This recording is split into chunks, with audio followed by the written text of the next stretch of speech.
Eo amin'ny tontolon'ny fampianarana ambony kosa indray tsy nanatrika ny ady hevitra hitadiavana vahaolana momba ny olana mahazo ireo mpianatra eny amin'ny anjerimanontolo androany ny ministeran'ny fampianarana ambony sy ny fikarohana siantifika.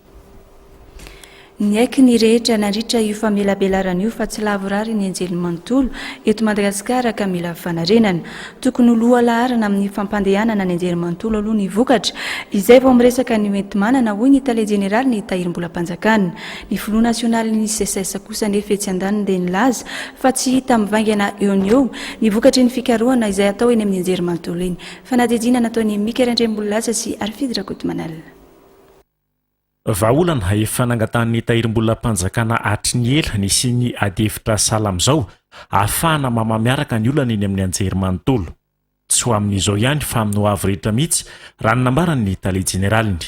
Laza izy fa samy mahita ny tsy fahalavorarian'ny anjerimanontolo eto Madagasikara na eo amin'ny lafiny ara-pitaovana na fotodrafitrasa sy nandray anjara tao anatin'ny ady hevitra. Laza ny tale jeneraliny tahirim-bolam-panjakana fa amin'izao fotoana ny teteza mity izao dia tafakatratra any amin'ny 700 miliara ariary any ny fatiantoka izay tsy tafiditra ao amin'ny tahirim-bolam-panjakana. Sarotra araka izany noho izy raha amin'izao fotoana izao no eritreretina mahana ny olona ny anjerimanontolo hatramin'izay. Vahaolana narosiny araka izany ny ampiarana ny anaovana ho loha laharana ny vokatra vao ny entimanana. Tsy mazava hatreto inona marina moa ny tena vokatra andrasana isan-taona amin'izany université izany. Ny fahavitan'ny examen ve ny vokatra? Aminay tsy izany ny vokatra fiatretanay azy fa tokony misy vokatra ao na amin'ny resaka quantité na amin'ny resaka qualité. Inona ny objectif ary indrindra inona ireo indicateur ahafahana mandrefy ny asa vita ety amin'ny université sy ny vokatra dia mazava ho azy fa fantatry ny olona rehetra zany dia ny moyen manaraka afoana zany amin'izay tokony atratrana zany na étalena sur plusieurs exercices le izy fa ny olana dia zao zany tsy mazava fa tonga dia any amin'le moyen foana ny ady hevitra. Ny filoha nasionalin'ny SECES kosa nefa dia nilaza feny amin'ny fampianarana ambony dia tsy azona vokatra eo ny resaka fikarohana izay atao.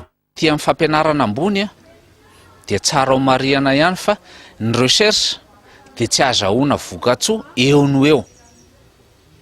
Misy ohatra miakina amin'ny établissement io.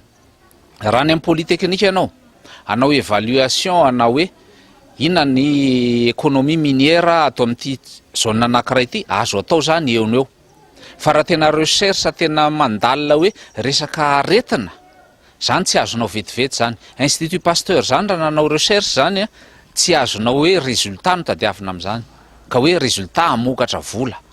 Ambarany avy amin'ny fikambanana pedagogjikan'ny mpianatra eny amin'ny anjerimanontolo kosa fa aorian'ny fionana dia isy ny fananganana komisiona manokana andraviny ireo hevitra rehetra tapaka tao anatin'ny ady hevitra androany.